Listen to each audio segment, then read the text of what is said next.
देखिए, बहुत गंभीर मसला अभी बन चुका है किस्म से, और सब किसान संगठनों को और किसान भाइयों को इस बात पर विचार करना चाहिए कि क्या इतना लंबा आंदोलन सरकार के बार बार आग्रह के बावजूद भी चलाना उचित है क्या, और वो भी उस सरकार के खिलाफ, चाहे हम केंद्र सरकार की बात करें या प्रदेश सरकार की बात करें, जिस नरेंद्र मोदी जी के नेतृत्व में आज तक फसलों का सर्वाधिक मूल्य किसान को मिला हो। कभी मोदी जी के प्रधानमंत्री बनने के बाद डीएपी, यूरिया, बीज की किल्लत नहीं आई हो, हर चीज समय पर किसान को उपलब्ध करवाना और नए नए तरीके की योजनाएं लेकर के किसान की समृद्धि कैसे हो, किसान की आमदनी किस प्रकार से बढ़े, इस बात का विचार करने वाला प्रधानमंत्री, और हरियाणा प्रदेश में, क्योंकि हरियाणा प्रदेश में और दिल्ली के बॉर्डर पर कई स्थानों के ऊपर इस प्रकार की गतिविधियां रोड जाम करने की चली हुई हैं लगातार, और हरियाणा प्रदेश की अगर बात करें, हर किसान इस बात को जानता है, जब से भारतीय जनता पार्टी की सरकार हरियाणा प्रदेश के अंदर आई, हम तुलना कर लें, इधर हरियाणा के पंजाब है, उधर हरियाणा के राजस्थान है, 2 स्टेटों में कांग्रेस पार्टी की सरकार है। हमारी सरकार 11 फसलें न्यूनतम समर्थन मूल्य के ऊपर खरीदने का काम कर रही है, और पंजाब की सरकार, राजस्थान की सरकार किस प्रकार से किसानों का उत्पीड़न कर रही है सब लोग जानते हैं। हमारे यहाँ सरसों की फसल, बाजरे की फसल किस भाव पर बिकती है, अगर बाजार के अंदर उसका भाव कम मिलता है तो भावांतर भरपाई देने का काम भी हमारी सरकार करती है। क्या राजस्थान और पंजाब की कांग्रेस पार्टी की सरकार, वहाँ किसान नहीं रहते क्या, उनको किसान दिखाई नहीं देते क्या? हमारी सरकार फल और सब्जियां, ये भावांतर भरपाई इनके ऊपर देने का काम करती है। क्या इस फल और सब्जी के किसान पंजाब और राजस्थान के अंदर नहीं है क्या? ये बात किसान को देखनी चाहिए। ये बात मैं इसलिए कह रहा हूं क्योंकि ये जो आंदोलन है, पहले कुछ किसानों ने अपनी मांगों को लेकर के इस प्रकार की आंदोलन की योजना बनाई थी। इस बात से इनकार नहीं किया जा सकता कि किसानों को जो 3 बिल केंद्र सरकार लेकर के आई, उनके ऊपर कहीं न कहीं उनको कोई आशंका इस बात की रही है शुरू से कि इसमें कहीं किसान का किसी तरह का नुकसान ना हो जाए। लेकिन 11 दौर की बातचीत जो केंद्रीय कृषि मंत्री नरेंद्र तोमर जी के साथ किसान संगठनों की हुई, उसमें सारी बातें स्पष्ट की गई कि किसान को कहीं कोई दिक्कत नहीं आएगी। अगर लगता है किसी बिंदु के ऊपर दिक्कत आए तो उसका समाधान किया जाएगा।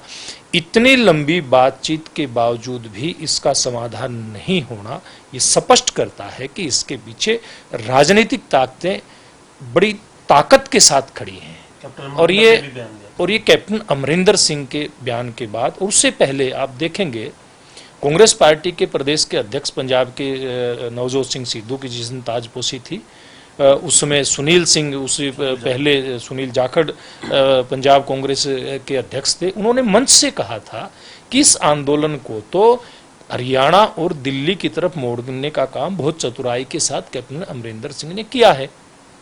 और अभी 2 दिन पहले कैप्टन अमरिंदर सिंह खुद कह रहे हैं कि भाई पंजाब में क्यों रास्ता रोक करके बैठे हो, पंजाब में क्यों धरने लगा रखे हैं, हरियाणा और दिल्ली में जाओ, क्यों पंजाब की इकोनॉमी को खराब कर रहे हैं।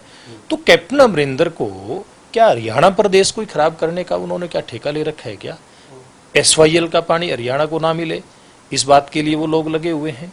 किसान आंदोलन करें, वहां की आर्थिक स्थिति की तो उनको चिंता है, हरियाणा और दिल्ली की आर्थिक स्थिति की उनको चिंता नहीं है। कैप्टन अमरिंदर सिंह से इस बात का जवाब आने वाले समय में देश की जनता, पंजाब की जनता जरूर मांगेगी। अब मैं ये बात कहना चाहता हूं कि सारी स्थिति किसानों के सामने है, इसलिए किसान भाइयों को बातचीत के ऊपर दोबारा से आना चाहिए। केंद्र सरकार नरेंद्र मोदी जी की बात करें, सर वो कह रहे हैं कि कहते हैं कॉल दूर है, लेकिन कौन सा नंबर है, कैसे बुलाया जाएगा? देखिए, एक बात बिल्कुल स्पष्ट है, प्रधानमंत्री जी और केंद्रीय कृषि मंत्री नरेंद्र तोमर जी दोनों ने बार बार पूर्व में भी आग्रह किया है, लेकिन कोई इस प्रकार की शर्त लगा दे कि बिल वापसी होगी तो बातचीत करेंगे, ये एक डेडलॉक इस प्रकार का आ गया। और मैं तो एक बात कहना चाहूंगा, ये जो आंदोलन है जिस धरती के ऊपर है, ये खाप पंचायतों की धरती भी है, किसान की धरती है, और किसान ही खाप पंचायतों में नुमाइंदे के तौर पे आज नहीं, सालों साल से बड़े बड़े फैसले करते आए हैं। और कभी भी हरियाणा प्रदेश में और इसके आसपास के क्षेत्र में कितना भी बड़ा मुद्दा हो, इस प्रकार का कोई डेड लॉक खड़ा होता नहीं है। इसका मतलब क्या है, इसका मतलब क्या है कि कुछ ताकतें ऐसी है जिनको समझना पड़ेगा। राजनीतिक लोग तो इस बात को समझते हैं कि किस प्रकार की ताकतें हैं, तो किसान भाइयों को भी समझना पड़ेगा कि बातचीत के माध्यम से बड़े बड़े रास्ते निकले हैं, पूर्व में भी निकले हैं, वर्तमान में भी निकलेंगे और भविष्य में भी निकलेंगे। और जहां तक रास्तों की बात है, देखिए ये बात कैप्टन अमरिंदर सिंह स्वीकार करते हैं कि पंजाब का भारी नुकसान वहां इस आंदोलन के कारण से हो रहा है।